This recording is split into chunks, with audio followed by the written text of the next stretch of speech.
또 이렇게 두 가지 인사를 했는데 말씀을 통해서 또 왜 이렇게 인사를 했는지 또 그 정답을 또 찾아갈 수 있는 저와 여러분이 되기를 원합니다. 오늘 본문에서는 특별히 이렇게 믿음에 대해서 말을 하고 있습니다. 그래서 여러분들 우리는 다 믿음을 가지고 있다고 하는데 믿음이 다 성장을 해야겠죠. 어떻게 하면 믿음이 성장할 수 있을까요?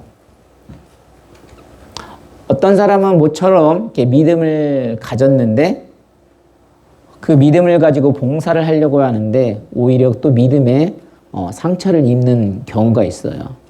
오늘 본문에서 예수님이 비유를 통해서 어떤 말씀을 하셨냐면 어떤 종이 있는데 밭에서 하루 종일 수고했다고 해서 수고하고 이렇게 돌아왔다고 해서 그 종에게 수고했다고 먼저 밥을 먹으라고 말할 수 있는 사람이 있겠느냐?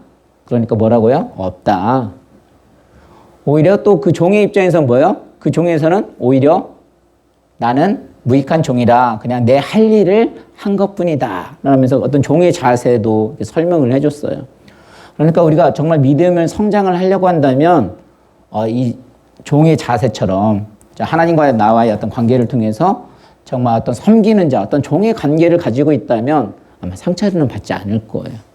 그런데 모처럼 우리가 믿음을 가져서 섬기려고 했는데 오히려 섬김을 받으려고 한다거나 오히려 내가 수고를 했는데 칭찬을 받으려고 하는 그런 마음들이 변하게 되면 오히려 그때 또 상처를 입게 됐죠. 오늘 본문에는 이 예수님의 제자들에 대한 이야기가 나옵니다. 예수님의 제자들이 제일 처음에 예수님을 어떻게 해서 따랐을까요?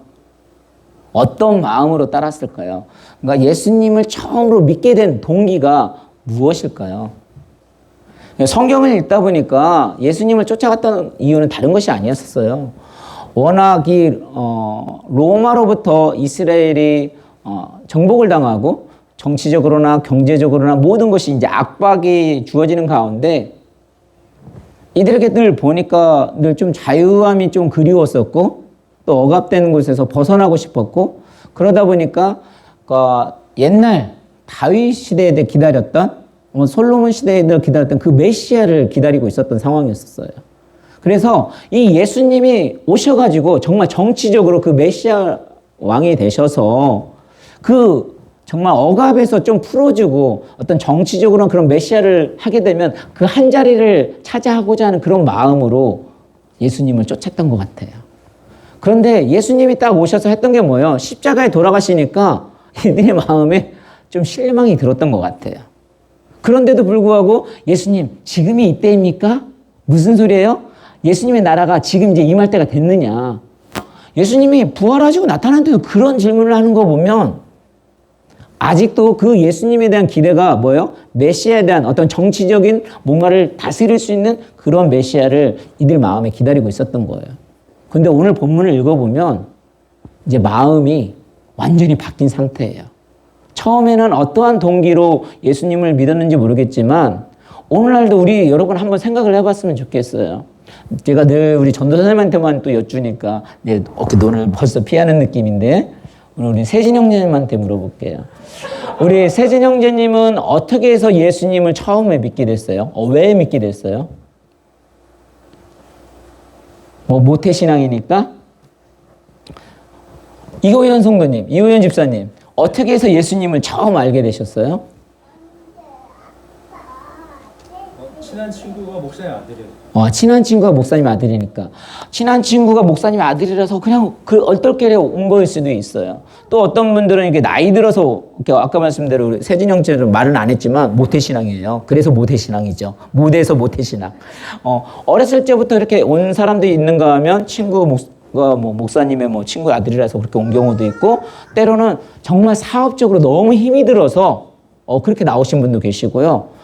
제가 알기로는 이렇게 신앙생활을 하다 보니까 장가를 가려고 나오시는 분도 계세요. 왜냐하면 어차피 세상에서 하는 것보다 그래도 교회 다니면 좀 착하니까. 저도 어렸을 때 그런 마음은 있었거든요. 착한 사람은 그러니까 장가를 가려고. 또 어떤 분은 이 신앙을 예수님을 믿는데 아기를 가지려고. 세상에 여기도 가보고 저기도 가보고 절간도 다 가봤는데도 아기를 못 가진가. 어떤 분이 예수님이 능력 있대더라. 거기 한번 가서 너 기도해봐라. 그래서 정말 아기를 가지려고 나오시는 분도 있었어요. 뭐 덤띵.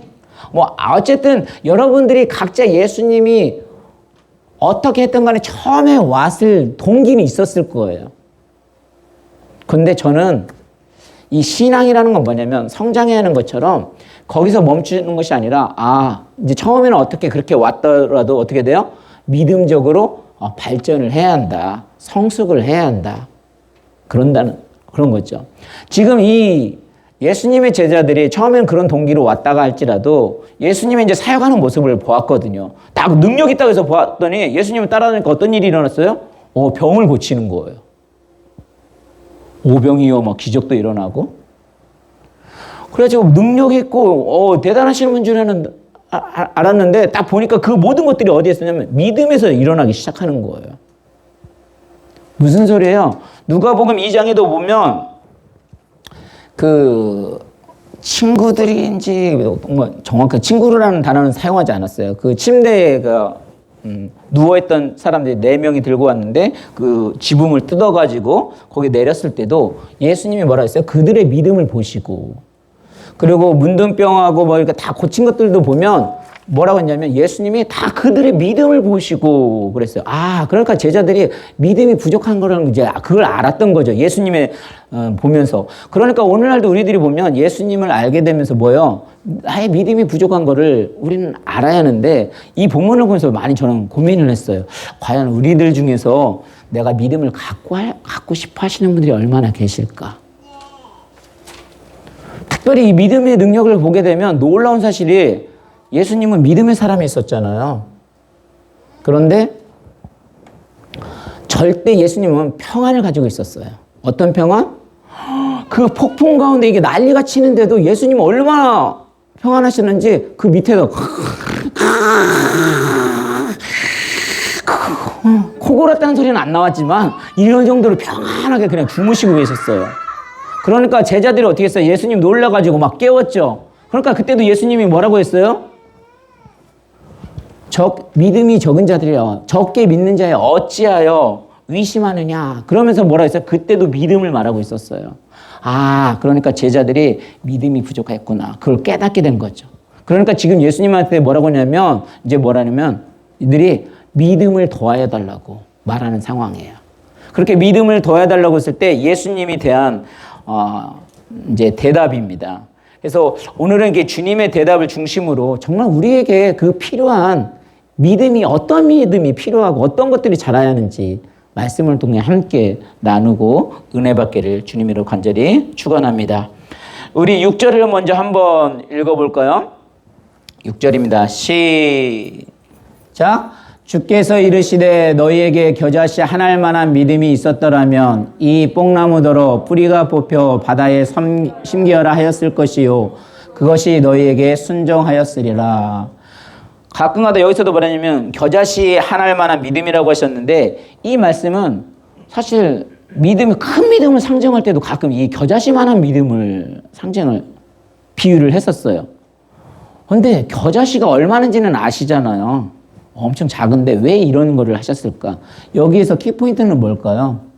이 겨자씨라는 만한 믿음이라는 건 뭐냐면 다시 말해 그 안에는 뭐가 있을까요? 저는 거기에 생명력이 있다는 것을 포커스를 말하고 싶어요. 그래서 생명이 있다는 것은 언제나 활기차요. 그래서 봄이 지나고 뭐 겨울이 지나고도 이렇게 싹이 나고 생명력이 있는 것들은 어떻게 돼요? 거기에서 정말 그 믿음들이 그 나무들이 자라나고 있어요.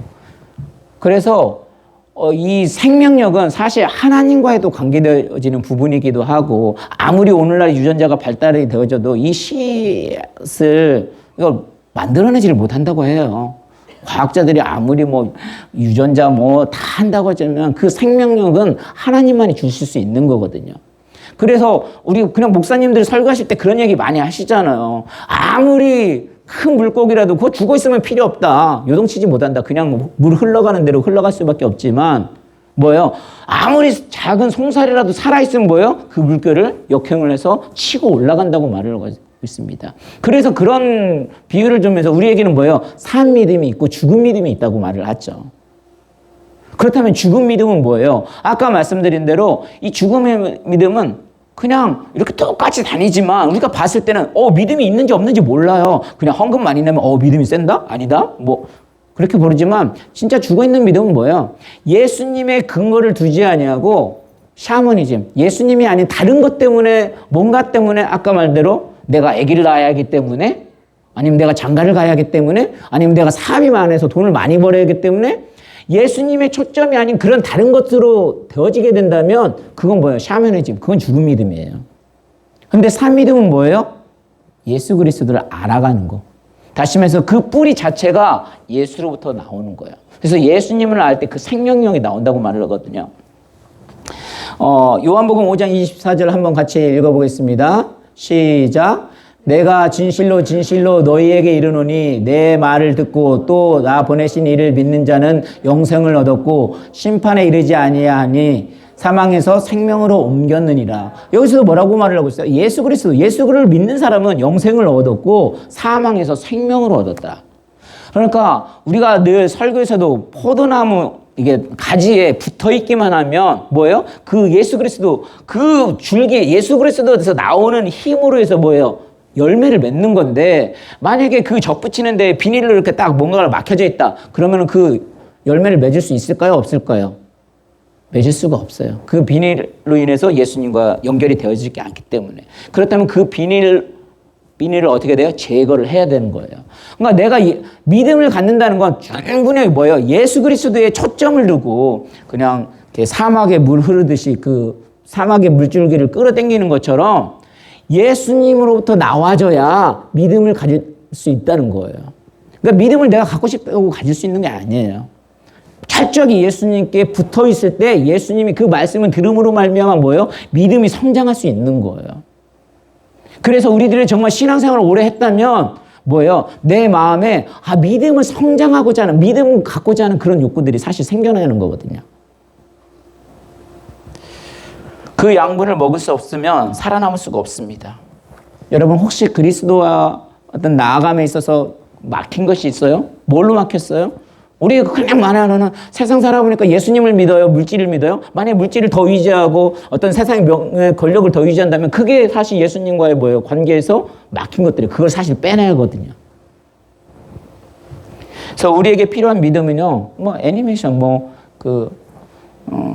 이미테이션 믿음이 아니에요. 어떤 그림자를 쫓는 게 아니라 실질적으로 뭐예요? 그 예수 그리스도를 쫓을 때, 그 예수 그리스도 나올 때 뭐예요? 붙들을 때 정말 산 믿음이 되어지고 정말 누구한테 뭐예요? 그런 것이 아니라 예수님을 바라보고 정말 나아갈 때 믿음이 성장할 수 있는 거예요. 그래서 그 믿음은 하나님이 주시는 거, 선물이라고 말을 하는 겁니다. 그렇게 되면 예수님께 붙어 있기만 하면 믿음은 자라나게 돼 있습니다. 그러면 겨자 같은 믿음이라도 언젠가는 어떻게 돼요? 큰 믿음으로, 큰 나음으로 성장할 수 있다고 말을 하고 있어요. 우리 7절에서 9절 계속 한번 읽어봅니다. 우리에게 필요한 믿음들이 어떤 믿음인지 같이 읽습니다. 시작. 너희 중 누구에게 밭을 갈거나 양을 치거나 하는 종이 있어 밭에서 돌아오면 그대로 앉아서 먹으라 말할 자가 있느냐. 도리어 그더러 내 먹을 것을 준비하고 띠를 띠고 내가 먹고 마시는 동안에 수종 들고 너는 그 후에 먹고 마시라 하지 않겠느냐. 명한 대로 하였다고 종에게 감사하겠느냐. 그러니까 밭에 가서 온종일 돌아온 중에 수고하겠다고 말을 하겠느냐. 그렇게 말할 정의는 없다는 거죠. 오히려 저녁 준비하는 동안에도 너는 시중을 들으라. 그러면서 종은 뭐야? 주인의 명하는 대로 순종을 하는 겁니다. 다시 말해서 여기도 말하잖아요. 명한 대로 하였다 하고 종에게 감사하지 않느냐. 다시 말해서 우리에게 정말 필요한 믿음은 어떤 믿음들일까요? 명한 대로 순종하는 믿음들이 정말 필요한 거예요. 누가 명한 대로? 아까 하나님과의 나와의 종과의 관계를 생각한다면 하나님의 뜻대로 할 수 있는 믿음들이 필요하다는 거예요. 사람들이 근데 하나님의 뜻대로 하려고 하지 않아요. 자꾸 내 뜻대로 하려고 하거든요. 여기서는 또 아까의 반대 말인데 내가 죽지 아니하면 정말 그 막내를 따르려고 하지 않으면 이 믿음이 성장할 수가 없는 거예요. 내가 아무리 원하는 것이 있어도요, 주님이 허락하지 않으면 그건 이룰 수 없습니다. 그런데 하나님이 원하는 그 뜻대로 따랐을 때는 정말 놀라운, 정말 이 산을 저 바다로 던진다고 해도 그거 정말 던질 수 있는 놀라운 능력이 생긴다니까요.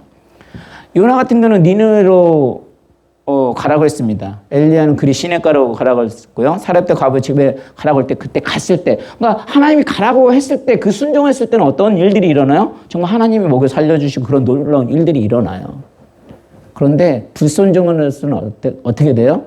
오히려 폭풍이 일어나고 결국은 순종함으로 이제 또 끌고 가는 것이잖아요. 그래서 우리가 하나님을 늘 사랑을 한다고 말을 하지만 정말 사랑하는 사람 어떻게 하면 될까요? 자기가 나 사랑한다고 말 필요 없어. 내 뜻대로 해야지. 내 말을 알아들어야지.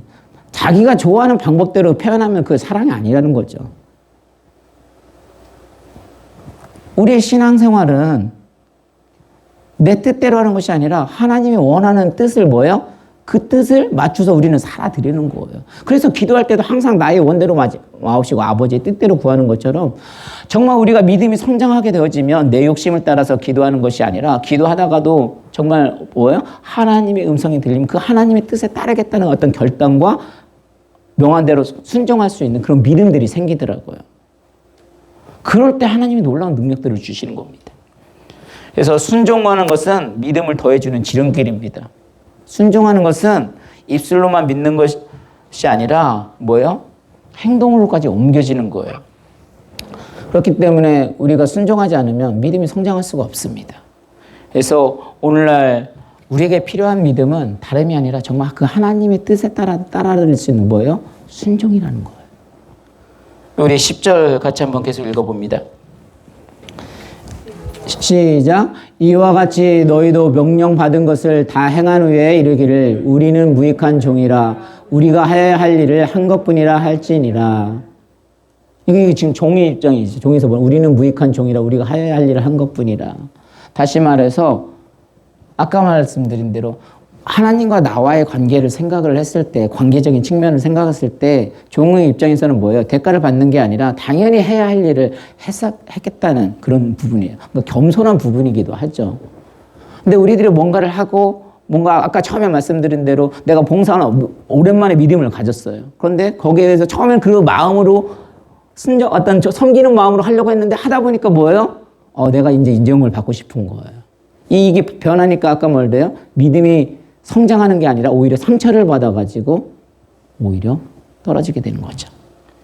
그래서 제 아무리 사실 이 말씀을 보면서 제가 어떤 생각이 들냐면 주인의 입장에서는요, 종들이 아무리 잘해도 그게 차질 않는 것 같아요. 그 성에 잘 차질 않는 것 같습니다. 그래서 종은 뭐냐면 항상 뭐냐면 내가 당연히 그냥 마땅히 해야 할 일을 한 것뿐이다라는 그 공치사가 한다고 했을 때 오히려 주인에게 인정을 받는 것 같고 또 겸손해지는 것 같아요. 아까 말대로 오히려 내가 어떤 일들을 했을 때 거기에 대해서 인정을 받으려고 하면 사실 인정받는 게 더 힘들잖아요. 더 아픔이 되잖아요. 인정받으면 좋은데 인정받지 못하면 어떻게 돼요? 너 상처받으니까 아까 말대로 믿음의 훼손이 되어지기 시작한단 말이에요. 그래서 누구든지 예수님은 뭐라냐면 주님을 따르려면 나의 십자가를 지고 또 자기 짐을 지고 가는 건데 마땅히 지고 가야 할 나의 일이고 나의 사명인데 그거를 인정을 받으려고 하니까 어렵다는 거죠. 그래서 정말 우리에게 필요한 것들은 정말 겸손이다. 제가 지난주에도 이렇게 설교 말씀을 이렇게 선포를 하고 한편은 되게 마음이 아팠어요. 왜냐면 사실 우리 성도님들 힘든 가운데도 정말 우리 교회 성도님들처럼 헌금도 열심히 하고 또 이렇게 믿음 생활 정말 잘하고 있거든요. 근데 거기에 대고 지난주에 제가 또 이렇게 말씀을 묵상하는 가운데 그래도 조금 달리는 말에 더 책찍질을 한다고 이렇게 책찍을 하는 건 아닌가 하는 마음에 너무 마음이 아팠는데 혹시 지난주에 제가 많이 너무 주눅이 들었거든요. 그래서 오늘 성도님도 너무 잘하셨는데 제가 너무 심하게 한 건 아닌가 했는데 성도님들이 그걸 다 받아들이셨더라고요. 그래도 이렇게 목사님이 그때 말씀해 주지 않으면 우리는 그냥 알지 못한다고 말을 하는데 제가 그 말에 너무 감동이 왔었습니다. 그러니까 제자들도 아무리 작은 신앙이라 할지라도 어떤 난관을 이렇게 돌파하고 만날 수 있는 것들은 어떤 겸손함이 있을 때 그런 것들을 돌파할 수 있는 것 같아요. 그래서 우리는 이 믿음이라는 단어도 뭐 지난번에 한번 찾아본 것 같은데 그 피스토스로 찾아보면 이게 불가능이라는 없다. 믿음이는 그거예요. 뜻이. 그래서 그 믿음의 자체도 뭐예요? 하나님으로부터 오는 거. 그래서 어떤 자석과 같은 힘인데 그 믿음 속에 또 뭐라냐면 능력이라는 단어를 쓸 때는 그 능력이 헬라어로 찾아보니까 듀나미스. 그래서 뜻을 찾아보게 되면 다이나마이트. 그러니까 하나님으로부터 오는 믿음을 갖게 되면 뭐예요? 못할 일이 없는 다이나마이트 놀라운 일이 벌어지는 거예요. 그러니까 사라 같은 경우는 나이가 들어서 아기를 낳을 수 없는에도 불구하고 믿음으로 그를 하나님 바라봤을 때 그 아기를 낳게 되고 또 믿음으로 여리고성이가 어떻게 7개 이렇게 돈다고 무너지겠어요? 근데 믿음으로 그들이 성경에 보면 믿음으로 돌았다고 했을 때 여리고성을 돌았을 때 어떤 일이 일어나는 거예요? 그 여리고성들이 무너지는 거예요. 그래서 말씀을 정리하면 저와 여러분은 날마다 믿음적으로 또 신앙적으로 성장을 해야 됩니다. 또 자기 믿음을 성장시켜 나가지 않고 또 남에게 기대하는 것은 성장에 불과합니다. 그리고 스스로 믿음이 성장해야 됩니다. 근데 그 스스로 믿음은 나의 믿음이 아니라 아까 말대로 지금까지 이렇게 설명해 드린 대로 그 예수 그리스도의 근원의 생명을 둔 그 믿음을 바라보고 나아갔을 때에 하나님 믿음을 주시는 거죠. 그런데 뭐라고 했어요? 죽은 믿음은 필요 없다는 거죠. 샤머니즘이 아니라 철저하게 산 믿음, 예수 그리스도, 생명이 되시는 예수 그리스도를 붙들고 나아갈 때 믿음은 성장하는 겁니다. 그리고 뭐예요? 바로 하나님 앞에 그 말씀에 따라갔을 때 순종하는 거예요. 그리고 결단하는 겁니다. 그래서 순종이 제사보다 낫다고 말을 하는 겁니다. 그리고 우리에게 필요한 것은 항상 뭐예요? 믿음의 겸손이다. 항상 뭔가가 이렇게 잘 겸손하게 하다가도 뭔가가 좀 잘 되면 순간 내가 인정받고 싶어서 내가 드러날 때 있거든. 그때 넘어지고 그때 오히려 또 꼬꾸라지고 그러는 거거든요. 근데 오늘 본문의 말씀처럼 내가 할 일을 뭐예요? 당연히 했을 뿐이다. 그 마음을 가지고 나아가면 항상 믿음은 성장하게 되어 있습니다. 그래서 제가 처음에 어떤 이야기를 했냐면 나는 당신의 영원한 노예입니다 라고 했는데 그 마음이 변하지 않으면 그러니까 하나님의 종입니다 라는 것도 있지만 결혼할 때도 제가 부부싸움은 잘 안 하는 편이죠. 왜냐하면 싸우려고 하면 나도 뭐를 잘못했는지 모르지만 항상 잘못했다고 말을 하거든요. 근데 그보다 더 좋은 건 뭐냐면 나는 당신 결혼할 때 너 이 사람의 종이 될 수 있어? 결혼할 때 처음 초기에는 어떤 마음이에요? 그거 가능하잖아요. 그죠? 그래서 남자들이 너에게 물 한 방울도 안 묻혀주겠다고 하잖아요. 결혼하기 전에는. 근데 정말 물 묻혀요? 안 묻혀요? 안 묻히잖아요. 왜요? 고무장갑 껴주니까. 고무장갑 사주니까. 그래서 그 마음이 변치 않으면 돼. 내가 항상 그 사람의 종이 되겠다 하면 정말 안 싸우는 것 같아요. 저도 화났다가도 뭐가 잘못했는지 몰랐다가 그래 이 마음에 처음에 그 마음을 변치 않으면 그게 첫사랑인 것 같고요. 그리고 아까 말대로 예수 그리스도의 그 뿌리를 근본을 두고 나아가게 되면 아내가 인정 안 해줘도 또 하나님과 나의 관계에서 세워지면 그렇게 또 가정이 행복할 수 있겠구나 라는 생각이 들어갑니다. 그래서 아들도 요즘에는 저를 조금은 좋아해 주는 것 같아요. 근데 좋아해 주는 이유가 뭐냐면 아들이 원하는 거. 제가 너무 악착같이 굳이 그래 악착같이 너무 살지 말자. 요즘 그런 생각이 들어가요. 그냥 조금 돈 못 벌더라도 조금 가정을 행복하게 살 수 있는 거. 그래 먹을 거 먹고 그게 사는 것 같아. 아들이 원하는 게 그거거든요. 저는 조금 더 크게 준비해서 뭔가를 크게 준비를 해서 안정적으로 가려고 했는데 굳이 그렇게 할 필요 있겠느냐라는 생각이 들어갑니다. 그래서 다시 한번 옆 사람과 인사해 보겠습니다. 나는 당신의 영원한 노예입니다. 네, 아마 그 마음을 가지고 간다면 믿음의 상처가 되지 아니하고 주님으로부터 관계 속에서 분명히 믿음을 갖고자 하는 소망이 생길 것이고 또 성장하게 될 줄로 믿습니다. 우리 이 시간 함께 기도하겠습니다. 기도할 때 하나님 아버지, 우리가 늘 주님을 믿는다고 하면서도 믿음이 없고 주님을 사랑한다고 늘 고백하면서도 사랑을 확장하지 못하고 있기에 흔들리고 늘 나약해지는 어떤 비겁해지는 나의 모습을 발견하게 됩니다.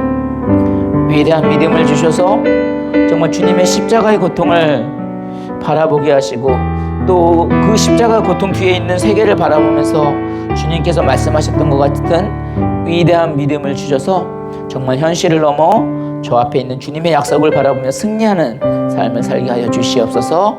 이 시간 한번 주여 한번 외치고 통성으로 함께 기도하겠습니다. 주여!